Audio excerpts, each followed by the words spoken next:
everyone. Welcome back to a new episode of Hey Alexa. Today I have Dave Combs, who is a songwriter and author. He is known for his first song. It was Rachel's Song. He's a photographer, a publisher, and owner of Combs Music, which is an independent record company. Today we're going to just talk about his story and kind of where he came to be. Hey Dave, how are you? I'm wonderful, Alexa. How are you this morning? Good. Thank you so much for coming on. I was recently reading your bio and everything on your website, and I think you have such a cool story, and I love how Rachel's Song came to be. I think it's a beautiful story. And just tell us a little bit about you and like kind of how you got started.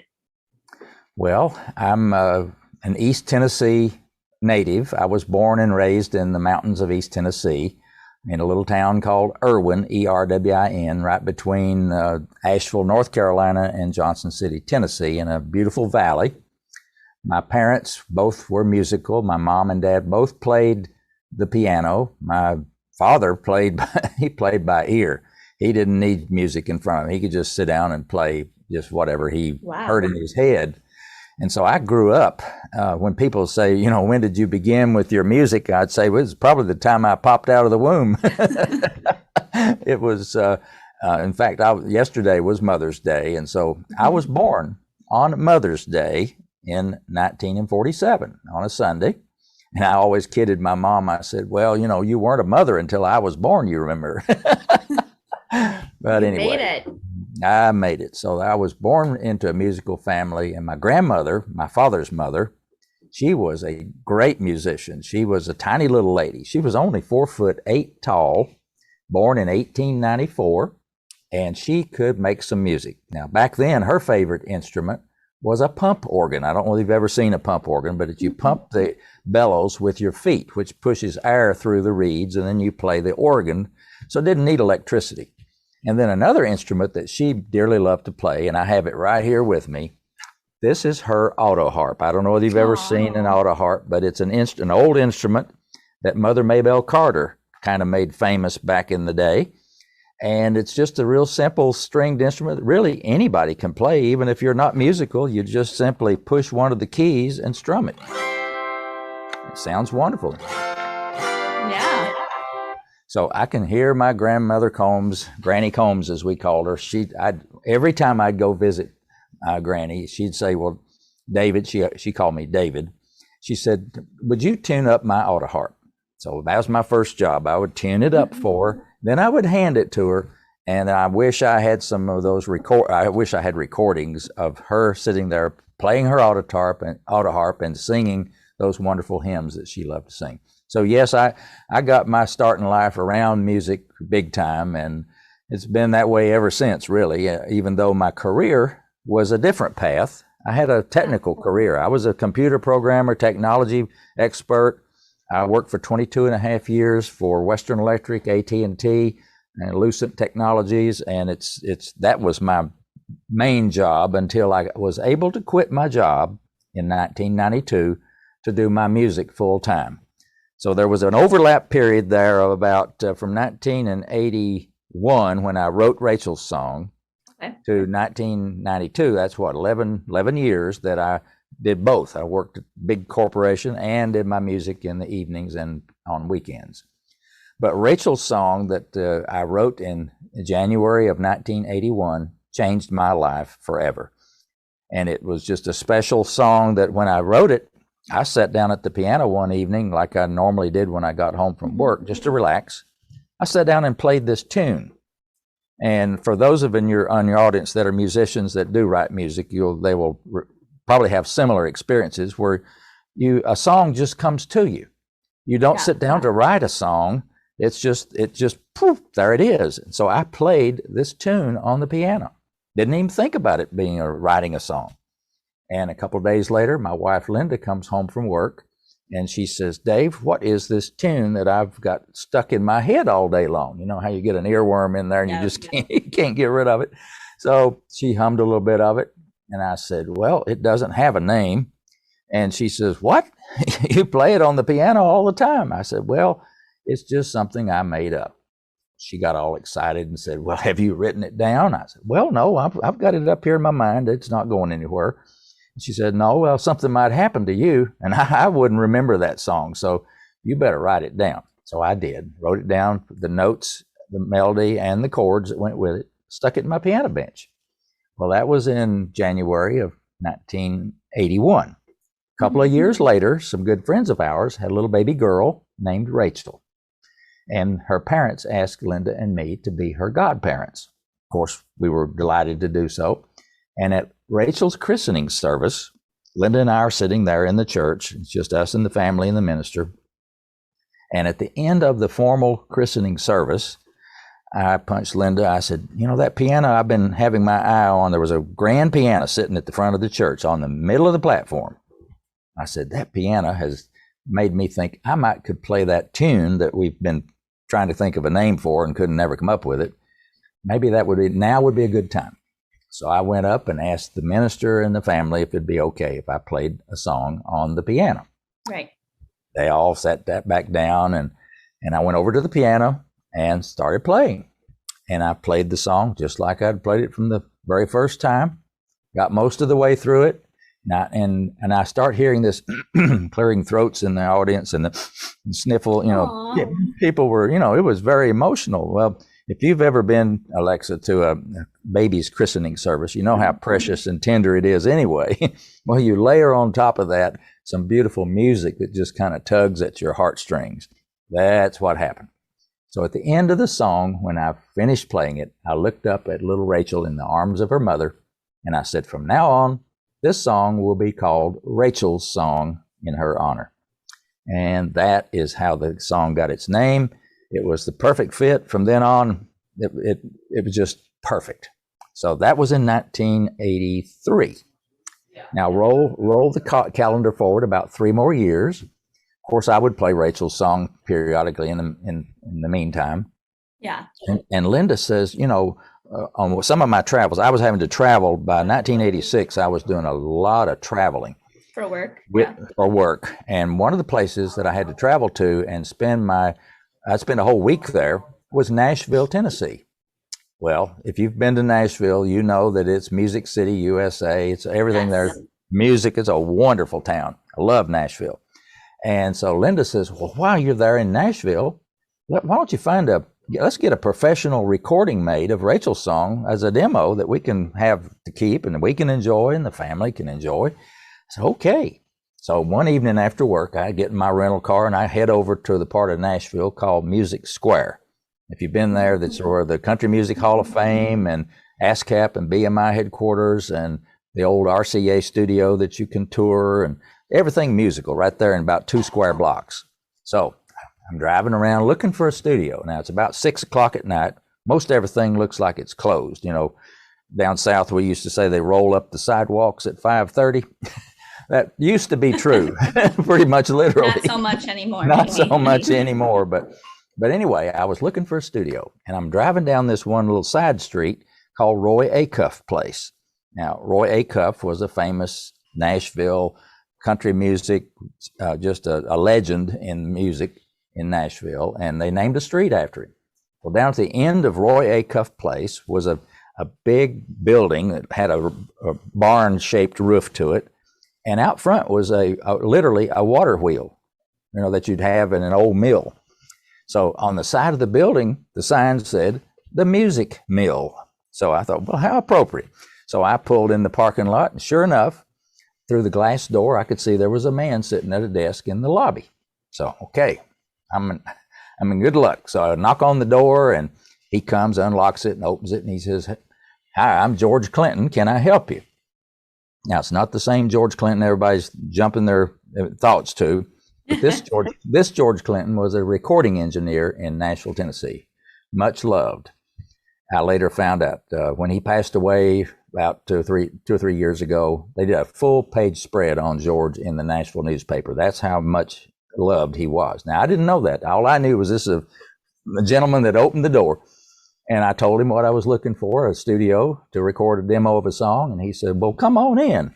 And I stepped into the lobby, and it was a big 2-story lobby, and over here on the left wall was a life-size picture of Glenn Campbell. And then right in front of me was a great big picture, full-size, life-size picture of the group Alabama. Okay. And the Forrester sisters, and there was gold records and platinum records framed, around the wall. And so had they all done it there? Yes, they had all recorded in this studio that I had just walked into. Wow. And so, that's what my reaction to is, wow. And so I said, George, I have never stepped foot in a studio before. So he said, well, let me give you a tour of this studio. He said, there's just happens to be nobody recording right now. It was 6:00 in the evening. Normally there's recording sessions that begin at 6:00. He said, nobody's here right now. Let's go over and I'll show you Studio A. Well, Studio A is, of course, the big showcase, the big studio. We go in this big room, and you could fit an orchestra in this room. And it was huge. It was like an auditorium. And it was a 9-foot concert grand piano over in the corner, and glass-lined room, isolation rooms, they call them, around the room. And then he said, let's go into the control room where all the magic happens. And so he opens this big door. It's about that thick, soundproof door between the control room and the studio. He opens it up. We go in, and the first thing I notice is this huge console. It looked like it was about 8 feet long, and it turns out it had about 32 tracks that it could keep track of, literally keep track of, and with sliders and knobs and lights and switches and cables running everywhere, and impressive. And I told George, I said, wow, this is amazing. And around the wall were tape recording machines, and in the front, mounted up on the wall beside the big glass window, was speakers, these monitor speakers where you could really hear the sound great. I said, wow, this is impressive. How much does a place like this cost to rent? He says it's $125 an hour plus engineer. Now, this was 1986. If you roll that to today's dollars, oh gosh, it would be about over $400 an hour to rent the studio. And so obviously that wasn't even close. I was making in the probably low double digits per hour. So it was expensive. But he said, don't worry about it. He said, the man that owns this studio owns another one across the street. It's in a little house. It used to be a rent house, 2-bedroom house, and they converted it into a studio. It's got a baby grand piano and a small control room. He said, and it's $15 an hour plus engineer. Oh, that was my reaction too. Yeah, I can do that. Yes. So I said, okay. And so now I said, all I need is then a musician that will play my song for me, do an arrangement of Rachel's song. And he thought for a second. He said, I know just the person for you. He said, his name is Gary Prim. Gary and I have known each other forever. We go to church together. He's a wonderful, very well thought of session musician here in Nashville. He'll do a great job for you. He said, let's go back over to my desk and I'll look up his phone number. So we did. He wrote down Gary's phone number on a piece of paper and gave it to me. Well, I thanked him profusely, and I went out the door, and I hightailed it right back to my hotel room to call Gary Prim. Now, remember, this was before cell phones were invented. This is before the internet was even invented. So I had to make a landline call to Gary. So I get in my hotel room, I call the number, and I get his answering machine. I leave a message, and in about 30 minutes, the phone rings. Hello, this is Gary Prim. Can I help you? And I told him what I needed. I said, George Clinton says that you would do a great job with a demo recording of a little song I've written called Rachel's Song. He said, I'll be glad to. I said, well, what do you need to do this? And he said, I just need 2 things. I need a recording of you playing it so I'll know kind of what it sounds like. I said, okay, I can do that. And he said, I need a lead sheet. And I said, what's a lead sheet? I didn't even know what a lead sheet was. He said, well, it's just the melody and the chords written out on a piece of paper. I said, I've got that. I just didn't know to call it a lead sheet. So we're good. Something new. Yeah. So anyway, I was learning the lingo of the music business in Nashville. So I get back home, mail Gary the lead sheet and the cassette tape recording of me playing the song. And in a couple of weeks, we meet in this tiny little studio across the street from the music mill. It was 6 o'clock in the evening on a Friday evening, August the 22nd, 1986. I remember that date and minute perfectly because that was one that changed my life. You know how you have those seminal events that just you never, ever forget that moment. Well, Gary comes walking in the studio, this house, the studio, carrying his Yamaha DX7 synthesizer under his arm, and we meet, and he's a very friendly fellow, just instantly friend. You know, you just connect with him immediately. Yeah. So anyway, so he sets up the synthesizer on a place, and then he sits down at the piano and he starts, warming up on the piano. And I go into the control room where the engineer is. And in just a few minutes, he says, "Well, I'm ready, I think." And so the engineer says, "I'm ready too." So we push record, and he says, "We're rolling." So, you start the recording process. And Gary starts playing my song.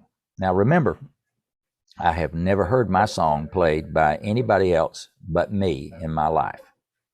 And so I'm really blown away by what I'm hearing. And so he plays about, maybe a third of the way through it and stops. He said, I can do better than that. So we rewind the tape and start over.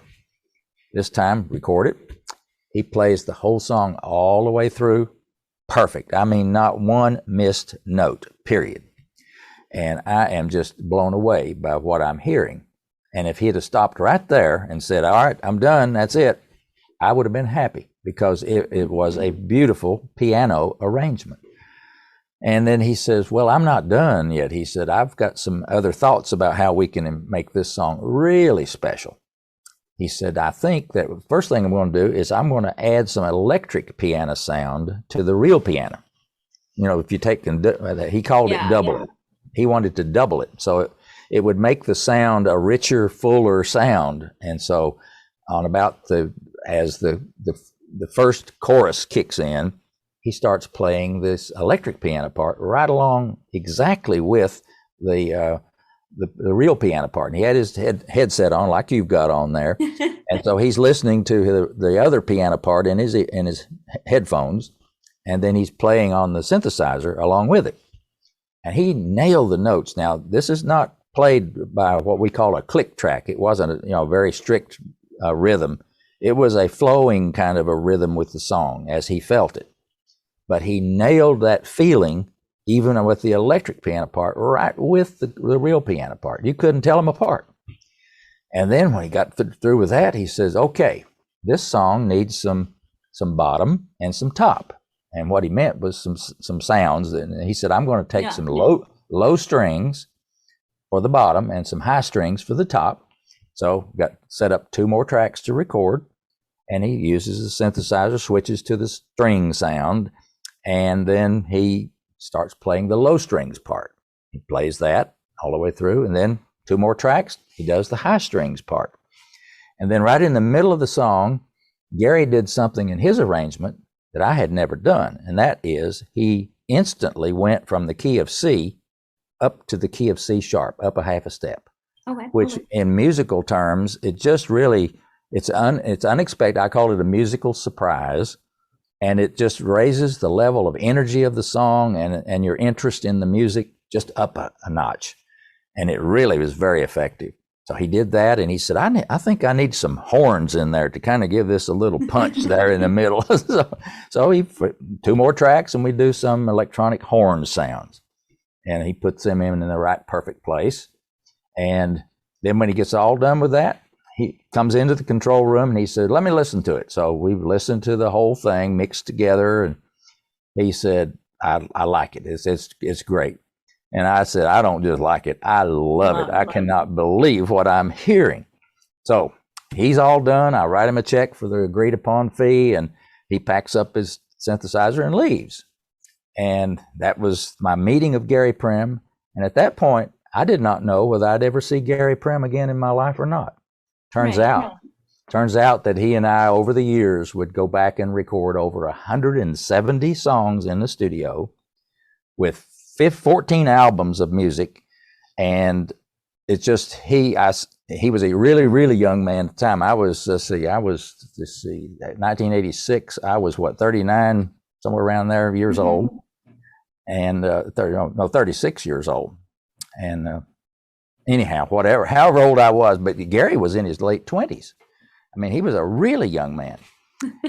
And he had just gotten married not too long before that. And so I was, over the years, he has become more like family than just a friend. And I watched his 2 kids grow up and go to college, and now they're working, wonderful kids. And Gary and Julie are just dear friends. But that was how I got Rachel's song recorded. And that recording, I knew that it was special. And here were the thoughts that went through my mind standing there in the studio. I kept saying to myself, this is it. And I didn't know what it was. You know how I don't know whether you've ever had that experience where something so dramatic and so wonderful happened to you that it's just, it's got to have a positive, lifelong impact on you. And I just kept saying, this is it. I don't know what it is, but this is it. And it was, excuse me, it was really special. Well, I ended up playing that song, that recording, for anybody I could corner to hear it. I mean, I was so impressed. I was there in Nashville just with my coworkers. I played it for them in the rental car at lunchtime and break, and they all loved it too. And when I got back home to North Carolina, I played it for my wife, and she loved it too. So the song just it spoke to everybody in so many special ways. Had a good friend who had a radio program on an FM station in Greensboro on Saturday morning. He was a big band jazz program guy. He would tell about a song and then play a big band jazz, wonderful, wonderful music program. Well, Bob McCone is his name. And I was having lunch with Bob that week on something else. And then I told him about my story about Rachel's song recording. He said, I got to hear this. So we go over to his office where he had a little boombox where he could play it. And so we put the cassette tape of Rachel's song in there, and he plays Rachel's song. And I can still see my friend Bob sitting there in his office, just the 2 of us, and he's playing Rachel's song. And he's sitting there, you know how when you really want to listen to something, you probably lean over and just kind of close your eyes and let the music soak in. And so he was there, and his eyes were closed. And as the song was playing, I kept hearing him say, that the universal approval sound, no matter what language, it's Now that whether you just took a bite of a good steak or whether you heard something wonderful, but anyway, he was so moved. He had tears in his eyes, and when it finished, he looked up at me and he says, Dave, this will be a standard, or this is a standard, a musical standard. And he said, you have got to let me play this on my radio program. And I said, well, of course, Bob, I'd be happy for you to do that. But all I have is this one reel-to-reel master tape that's been made of it. And he said, well, let me borrow it from you and I'll take good care of it. So he did. He took it to the radio station. They made a copy of it. And he played it on his radio program that next Saturday morning.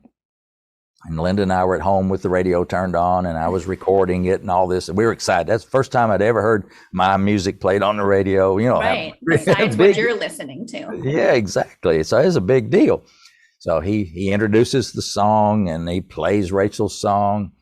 And Linda and I are just so excited that this has happened. And then shortly, the phone rings. And it's the station manager for the radio station, WKLM. And he says, Dave, he said, I'm the manager here at this radio station. I've been in radio for over 20 years, and I have never had this happen to me before. He said, when Bob played Rachel's song on the radio this morning, he said, our telephone bank lit up. We have lots of phone lines, like a dozen phone lines. He said, every one of them lit up. He said, everybody wanted to know, what in the world is that song you just played? What is the name of that? Would you play it again and tell me more about this Combs guy in Winston-Salem? And he said, you've got something, boy. He said, this is really special. So I thought, well, thank you. I appreciate that. So then it just was another confirmation that what I had was really, really special. So then I knew I had to get this song played on every radio station in the country that I could find. So I did. I got busy. I found the phone numbers and names of all 400 radio stations that were what we call easy listening instrumental radio Mhm. stations. We don't have very many now left. That the world has kind of shifted away from that. But back then we had about 400 of them around the country.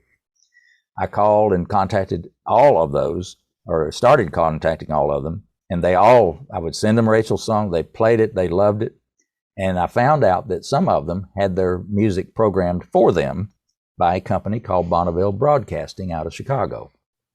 And so I contacted the program director at Bonneville Broadcasting that did easy listening stations, and he loved Rachel's song.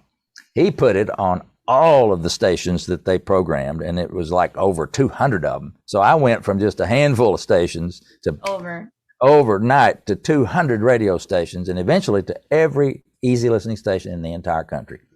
Rachel's song was the #1 instrumental song in the big markets like Los Angeles, Atlanta, Chicago, New York, Baltimore, Washington, D.C., all these big places. It became the #1 requested instrumental song. And so that was a really big deal as well. And I was really not too surprised because of the impact I had already, the feedback I'd already seen. You had already seen it all. I'd seen that happen. I knew it had that kind of an appeal. And so I hope that your listeners now are not bailing out of the podcast to go, I've got to go listen to this Rachel's. Now just wait till this thing is over, and then you can have time to go listen to Rachel's song. Just be patient here. So anyhow, so that was how it got played on the radio. And then I started getting mail. People would write to me. And I got letters from people all over the country about Rachel's song. And eventually I made CDs of Rachel's song when I wrote some more music in addition to Rachel's song. I got my first album. That was in 1988. And I sold it through gift shops all around the country. I had over 1,000 gift shops that played and sold my music. And I've gotten some wonderful feedback letters. Now, I know one of the things that you like to talk about is how music and various things can help you heal and give you some peace and relief from pain and suffering and any kind of anguish that you might have.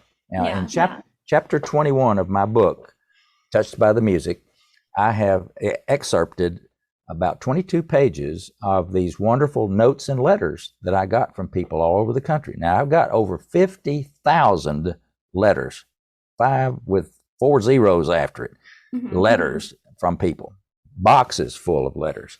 And so I took some of those special letters and put them in my book on chapter 21. And I would like to read just a few. I think they will really be.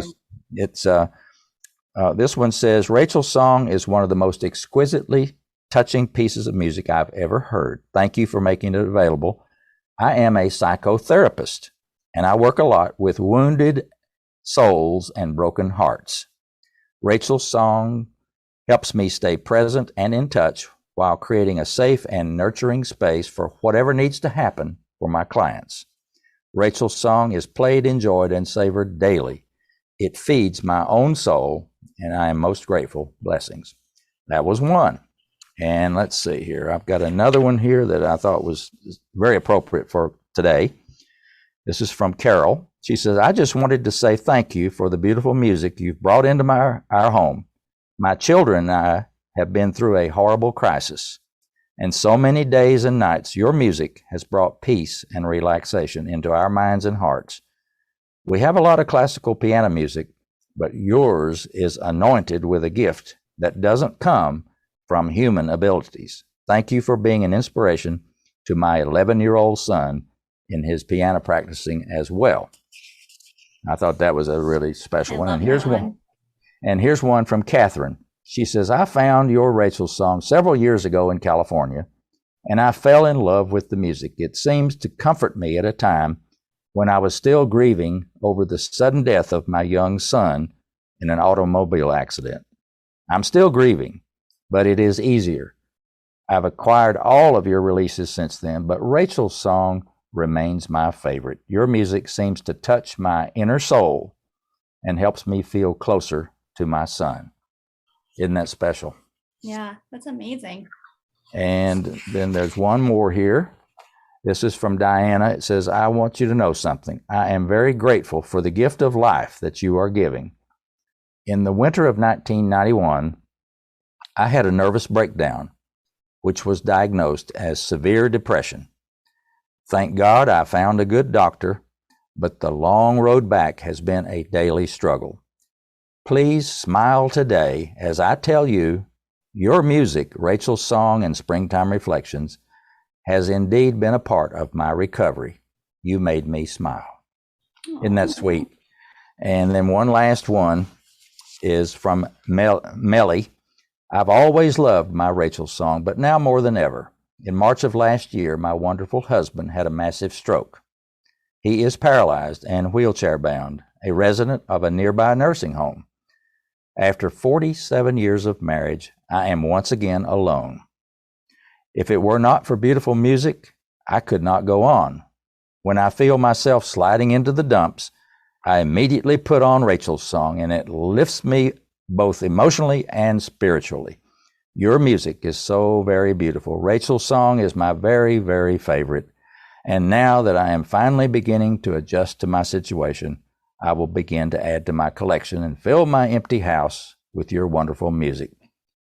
So those are just a few that I've selected for today because I think they're very appropriate for your program and your podcast. And yeah, no, music is such a healing tool, and you wouldn't even realize sometimes.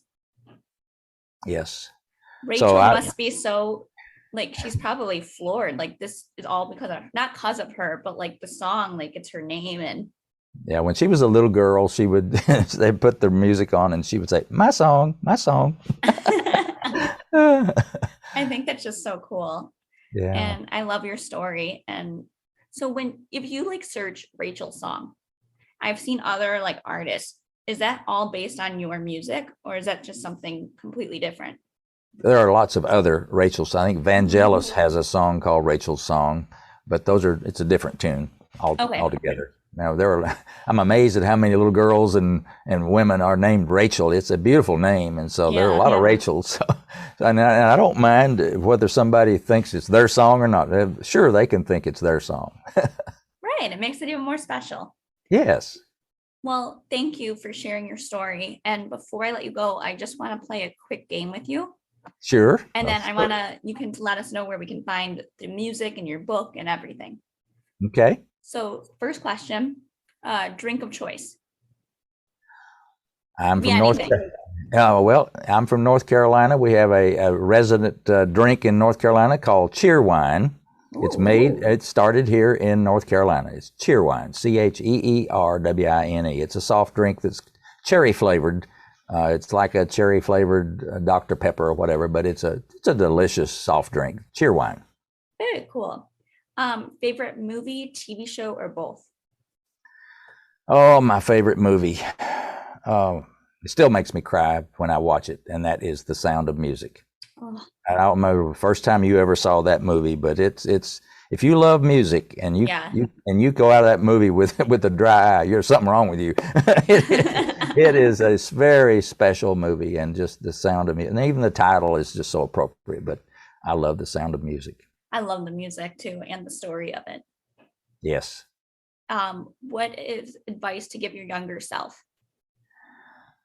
Oh, my advice to give my younger self, I would think probably, now this is a wishful thought, I wish that I had been told that I could write some music earlier in my life. I was 33 years old when I wrote Rachel's song. Now, I had been a choir director in my home church my last 2 years of college and my first 2 years of work career, part-time church choir director, and involved in music all those years. But nobody had ever told me, Dave, you can write music. You can write a song, or you should try to write a song.